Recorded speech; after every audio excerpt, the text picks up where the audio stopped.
All right, so today we are talking about the number one cause of high blood pressure, as I have seen it in all of my clients and all of even my time in the hospital, 20 years as a bedside nurse, ICU and ER. And this number one cause is something that never gets really addressed when it comes to treating high blood pressure and hormonal imbalance and even high blood sugar. It's all the same cause. And so tonight we're going to be diving into exactly what that cause is, how it affects our bodies, and what are some things that we can start doing today to cut that cause at least in half. So, because if we cut it at least in half, we know that we're on the right track. It's something we can't totally get rid of just because we live in a world like the one we live in. So let's get started. The number one cause of high blood pressure, especially, and Dr. Josh Axe is a backup of this data. He says that 80% of doctors' visits are caused by this thing, this hormone, this problem. And I was on a podcast a couple of days ago, and she said she had a doctor come on there from Harvard who told her that 100% of doctor's visits and illnesses are caused by this thing. And so it is incredibly important for us to understand as one of the number one causes for your high blood pressure and how to fix it. So that number one cause is stress. And not just stress as in my job stresses me out or my kids stress me out, but it is also the concept of so much more. And we're going to go into that. But stress causes cortisol to be high. So the body is designed to do some incredible things when you are in a life or death situation. I know you've heard many stories about, moms whose child was stuck under a car, and so she lifted the entire car to get it off of her child. There's so many stories, people running really fast, doing feats of strength. That reserve strength and ability is built in, and it is called the fight or flight system. So anytime you are in a life or death situation, that fight or flight kicks in, and then it's supposed to shut off when the test or the trial or the life-threatening situation is passed. However, however, when it comes to stress, we do not turn that system off. So it is like constantly revving the engine. I don't know if you've ever gone in to start your car, turn the key, and you're supposed to let the key go when the engine starts, right? But have you ever held it too long and just like revved it? Da, da, da, da? Yeah, that's what it's like on your body. It's that turning the key too long and things start to burn up. Burns up your starter. It burns up all kinds of things. If you do that on your car, same thing happens when you do it in your body. So, stress, cortisol is incredibly, incredibly damaging to your system. They say that they've done research, and 10 minutes of road rage is equivalent to smoking a pack of cigarettes. Just 10 minutes of road rage.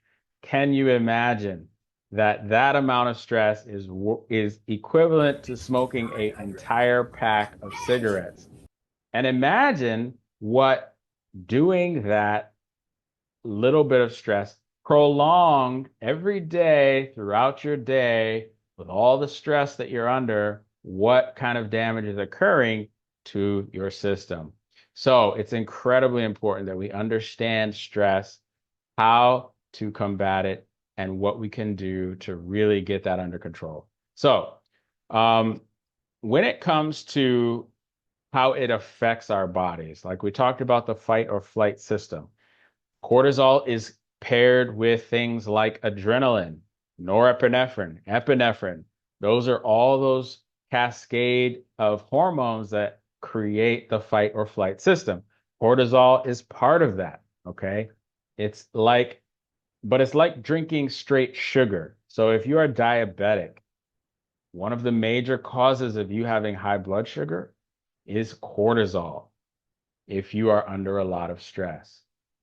Same with blood pressure. What it does for your vessels is cortisol will go in and start to clamp down on your vessels. So they squeeze.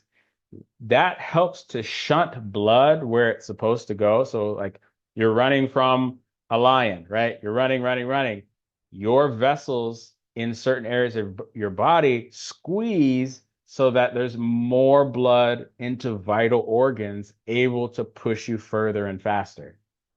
That's what cortisol is designed to do. So cortisol is not bad.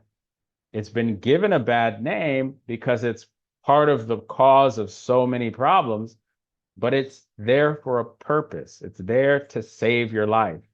The problem is when you don't turn that key off and let the engine run normally. It's always revving. Okay? Does that make sense? Try not to move too fast, but I just really want you to understand that cortisol, it's not bad. It's there to save your life. But when it's just constantly used, it's very damaging for the body. Now, what are some things that cause stress? Okay. Because oftentimes we want to call, our job our stressor. And so if you're retired and somebody asks you, are you stressed?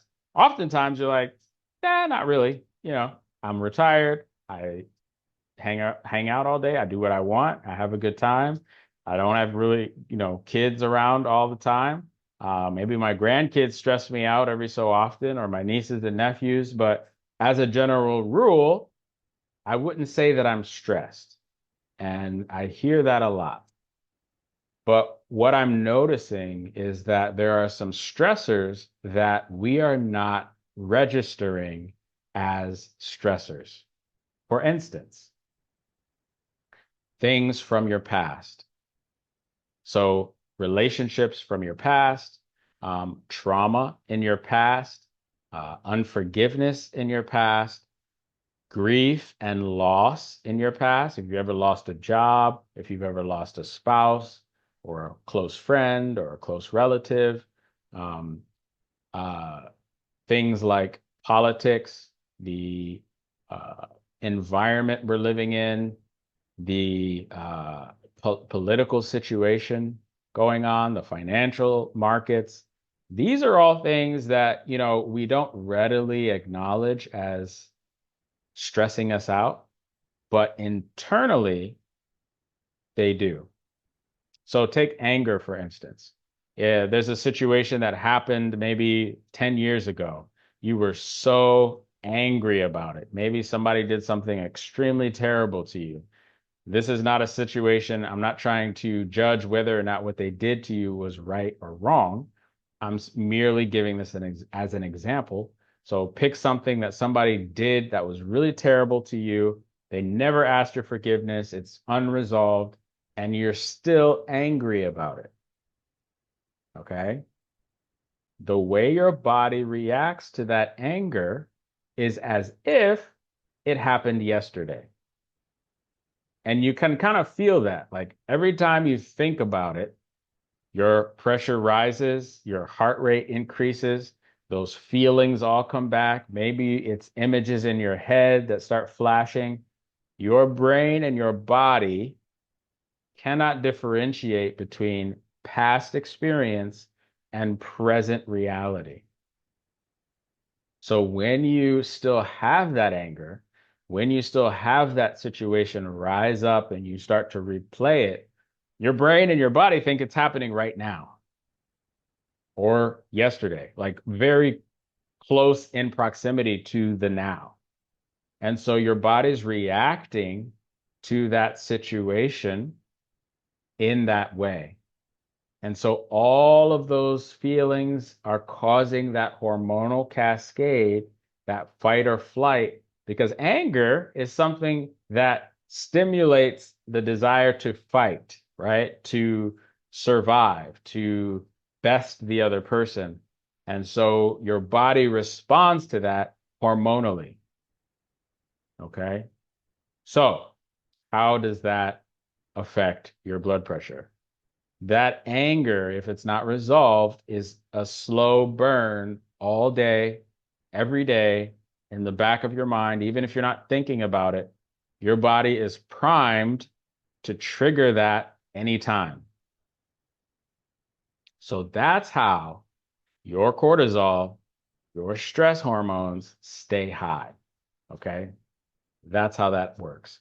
So this is something this is something that is very difficult to unpack for most people.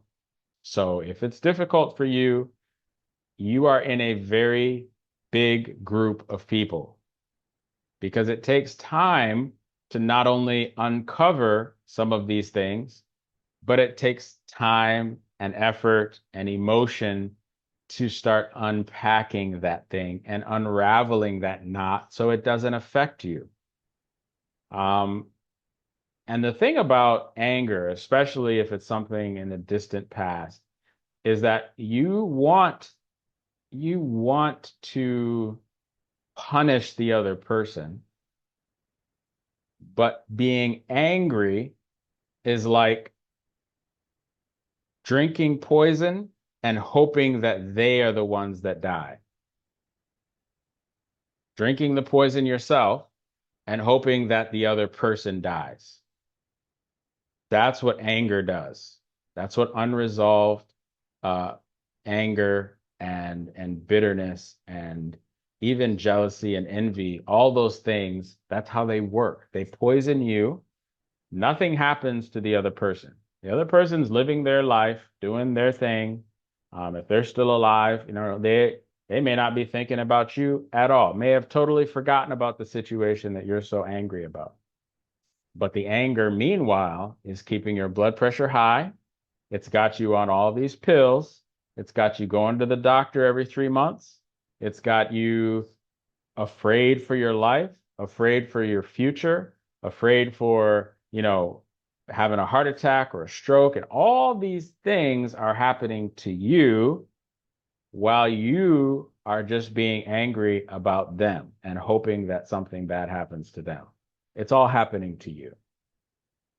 So that goes for not only anger, but like I said, unresolved grief and loss, emotional pain, physical pain. Um, uh, we talked about the anxiety and worry. Those are other big ones. When you start to have phobias and just panic attacks and those types of things, those are all indications of something going on inside that is festering, that is really causing your blood pressure to be high. And if you resolve that thing, your blood pressure numbers will start going down almost immediately. Okay.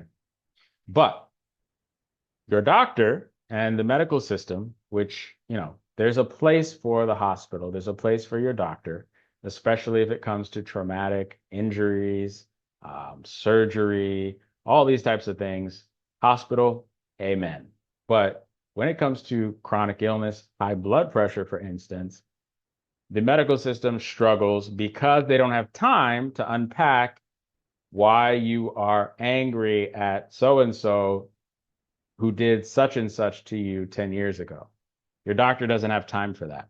What he does have time for is this little number. Prescription, boom. Take that to your pharmacy, get a pill, pop the pill, number comes down, we're good, right? And in a different world, that might be okay. But in our world, that is not fixing your problem, and that is putting you on a subscription to a membership that requires you to be sick. If you get well, they kick you out of this membership. Doctor doesn't get his money. Insurance doesn't get their money. Nobody's happy. So what do? They try to not help you uncover the cause. Because when you uncover the cause, you get well, you don't need the pills, you don't need the subscription, you don't need the membership, and it's just a lot of unhappy campers. So, my job is to help you uncover your causes. I believe that God created our bodies to heal themselves. And one of the ways he did that is by telling us that anything wrong with our body is always going to have a cause. And so if you spend time finding the cause and fixing the cause, your body will take care of the rest. That's how he designed our body. It's the automation system he put in our bodies so that he doesn't have to go around and heal every single person every time they get sick. He just said, okay, listen, we're going to automate this whole thing. And what we're going to do is I'm going to promise you that anytime you have a sickness or a problem with your body, there's always going to be a cause attached. Your job is to find the cause and reverse the cause, and then your body is designed to fix the rest. Boom, done. So we need to understand the causes of our illnesses. And high blood pressure is my go-to as a naturopath right now because it is so widespread and it's so easy to help people understand causation with high blood pressure, but it's not always easy to fix the cause. And stress is that one cause of the blood pressure triangle that is so common. But there's so many causes of stress. So now let's talk about how we fix stress. Okay, now that we've uncovered the number one cause, we've uncovered what are some reasons why cortisol does what it does, and some of the things that cause us to be stressed out. Let's talk about how to reverse our stress. Okay, sound good? Okay, so the first thing is absolutely seeking to find your number one stressor in your life. You don't have to always unpack all of them, but if you can at least find the number one thing that stresses you out, that is a great place to start. Okay. So let's pick the anger one. Since we were talking about the anger that somebody did to us 10 years ago, and it was a horrific thing that they did, unforgivable even. And I am so angry about it. And I cannot forgive them. I cannot get over it. It's eating me alive. It's causing my blood pressure to be high. My cortisol's through the roof. My blood sugar's high. As a result of the high cortisol, my hormones are all over the place because of the cortisol and the insulin and all the things. I'm a mess because of this anger, but I cannot get past it because they did something to me that is just, if you knew what they did to me. I get that line a lot.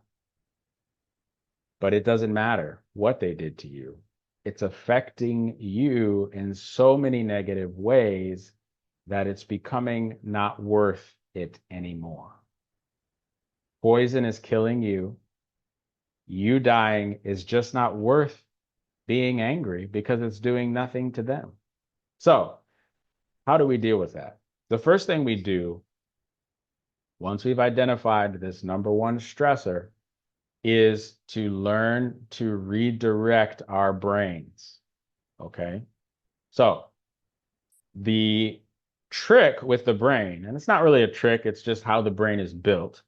It's incapable of focusing on two things at one time.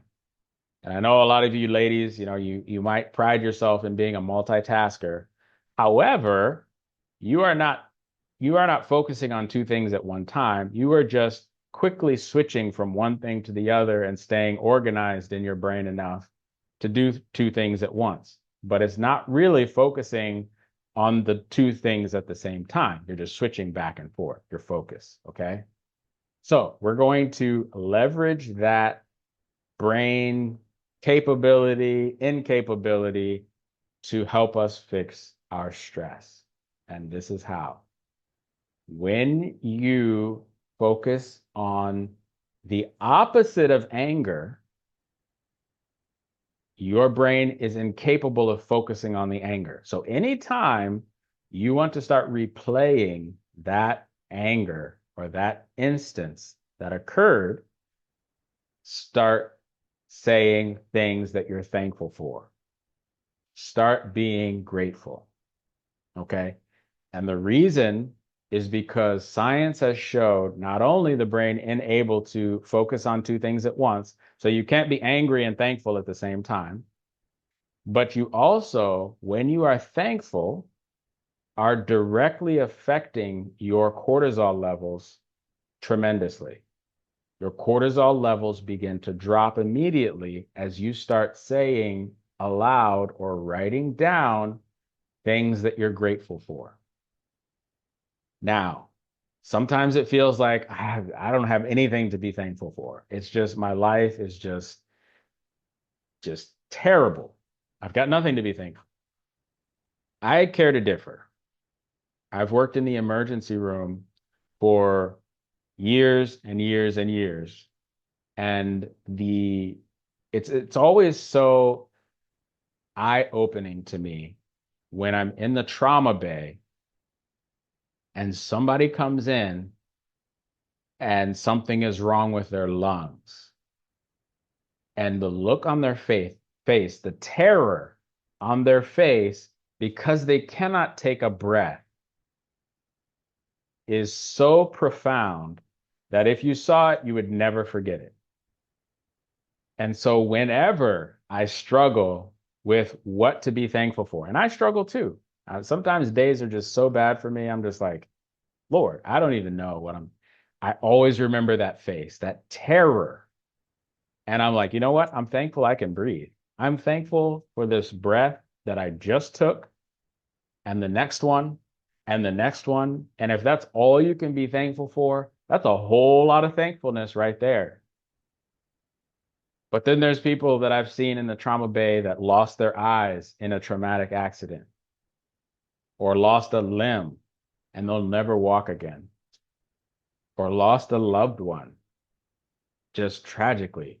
Or a lot of times it's people that have killed other people accidentally in a car accident. Like the guilt and the burdens on them that I see on their faces, I'm always thankful that that's not me, that did not occur to me, that I have my children healthy and strong, that I have all the limbs on my body, that I have my eyes, that I have my ears.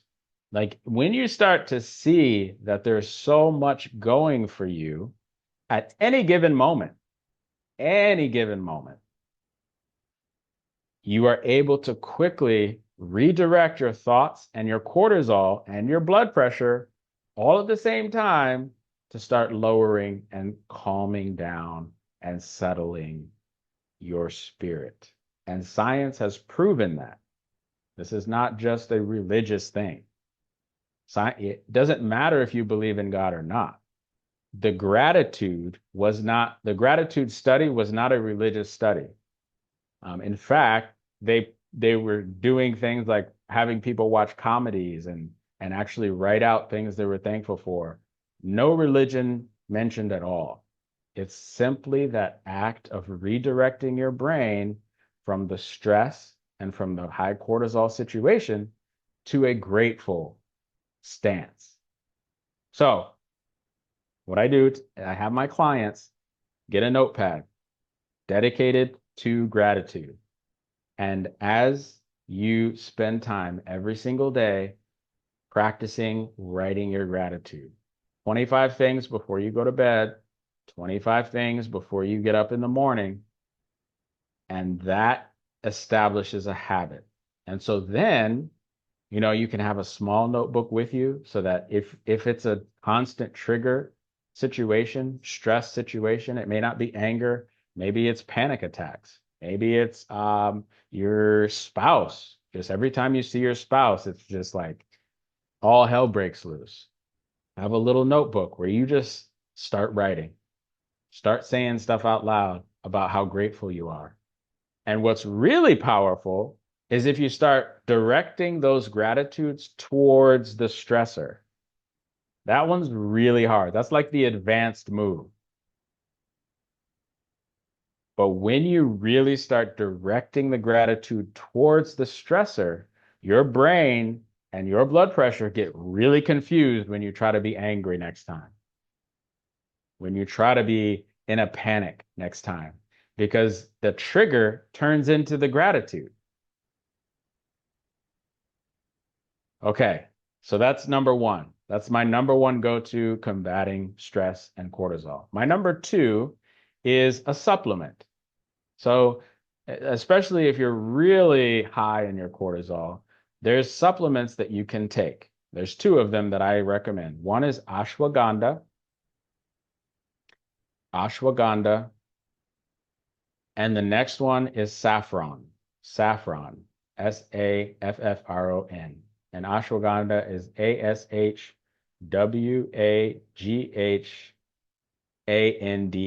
ashwagandha. I think I got that right. Okay. So those two supplements will cut your cortisol by about 30%. Take those daily. The saffron, it doesn't really make me drowsy. I take it sometimes myself. But you can take it before bed to help you sleep as well. Number three, magnesium powder. I always forget that one, but it is a really, really important one. Pretty much everybody's deficient in magnesium, and most people are taking magnesium pills, the hard pills. I'm not talking about capsules that have powder inside them. Those are actually okay, but the powder is the best form because you can take a higher dose. It gets to your system faster, and it's absorbed quicker and better than the pills, especially, but even the capsules. Some people break open the capsules, but the amount of powder in those capsules is very small compared to like 2 teaspoons I take a heaping tablespoon of powder for myself. And so I recommend getting a magnesium powder. I use Calm, the Natural Vitality brand, and it is incredible. I use the Max Calm these days. That's even better. It's got magnesium citrate and magnesium glycinate in it. So I sleep incredibly with no hangover afterwards. And my stress level as a result is so much better because sleep or bad sleep or insomnia or late sleeping is a big cause of high cortisol because it's a major stressor on your body, lack of sleep. And so this is where you start to see, if you don't get enough sleep, your triggers affect you even more the next day. Like you're short-tempered, you're angrier. Those are all signs that your body's under stress because you didn't get enough sleep. All of your cortisol, your blood pressure, it does a reset at night, and especially before the hours of midnight. So around between 10 and midnight, if you are asleep during those hours, your brain does a glymphatic purge. A glymphatic purge. It's like your lymph system, but for your brain, and it purges toxins and excess data from the day during those period of time. And so but you have to be asleep during that time. You can't just be going to sleep and try to, no, you miss it. So you have to be asleep between 12 and midnight in order to get that glymphatic purge. All right, so we've talked about the gratitude, we've talked about supplements, we've talked about sleep. Oh, real quick, best ways to get more sleep. Turn off your screen an hour before you go to bed. Make sure your room is dark and take the magnesium 30 minutes or so before you go to sleep. And the saffron is a good double up. and drink water. A lot of people don't drink enough water before they go to bed, and their body wakes them up because they're dehydrated. And you think you're waking up to go pee, but really your body is trying to wake you up to drink water. So drink a significant amount of water right before you go to bed. Your bladder will adjust. You will stay asleep. You won't have to get up to pee. And so that system ends up being backwards for a lot of people, and it doesn't fix anything. They think that if they stop drinking at like 6 o'clock, they won't wake up, but they still wake up to pee. And they're like, what do I do? Maybe I should stop drinking at 5 o'clock. No, you need to drink more water before bed so that you're hydrated and your body will stay asleep. Okay. I'm trying to think if there's anything else we need to talk about when it comes to stress. This isn't everything, but this is a good place for you all to start today, to start lowering your stress level. Okay. It's very, very important for your body. It's important for your blood sugar. It's important for your blood pressure to get your stress and your cortisol under control. And I wanted to go more into hormones and how it affects your hormones, the perimenopause, menopause, and all of that. But we'll save that one for next week. But suffice it to say, a lot of your hormonal imbalance is caused also by high cortisol. It just throws everything out of whack. And so things like painful periods, PMS, heavy bleeding during your periods, infertility, those are all things that are not natural. Okay. Hormonally balanced women don't have painful periods, bleed minimally, normally every month, at the same time, regularly. They're very fertile at the right times. And all of those things are balanced. But between societal inputs and stress, all of that has made these abnormalities seem normal. Seem normal. If somebody's popping ibuprofen, you're like, oh, she must be on her period. She's got painful periods, all the things. It's just a normal thing. But that's not normal. That is not normal. We've just made it normal. We've accepted it. But it's time that we choose to find these causes and reverse them. So I hope this was helpful for you. If you are interested in hormone balancing information, send me a message, send me a DM. Go to restoreherhormones.com if you'd like to go to a live event, an in-person event with Barbara O'Neill here in Louisville, Kentucky. We are doing a live event that's specifically talking about how to balance female hormones naturally, how to get your cortisol under control, how to get your stress under control, all the things with plants and with natural remedies. And so Barbara O'Neill's going to be there, Mommy Mango, Jamie Cross, Dana Crouch. These are all names from YouTube, millions of followers. They're all going to be on a single stage talking about women's hormones and how to balance them naturally. My wife is the host. She's putting the thing together. So go to restoreherhormones.com to get your tickets. I'll be there. I'll be taking care of my 6 kids mostly, but I will show my face to meet my fans and her fans and everything. But getting your stress under control is of vital importance. And I'm going to close on this one point. The opposite of stress is rest, being still. When you find yourself stressed out, find a place to be still. In the stillness, your body is able to reset all of that fight and flight, all the panic, all the fear, all the anger. Start being grateful. Gratefulness stimulates stillness. And that's why in the Bible, God commands us. He says, once a week, be still, rest. Don't do anything, just sit and be still. And so we need to practice more of that every single day, taking time to be still. So I hope this was helpful. I hope this is tips that you can implement today to get your stress under control. And until next week, my name is Joel. Remember, genetics writes the recipe, but lifestyle bakes the cake. Be your own doctor.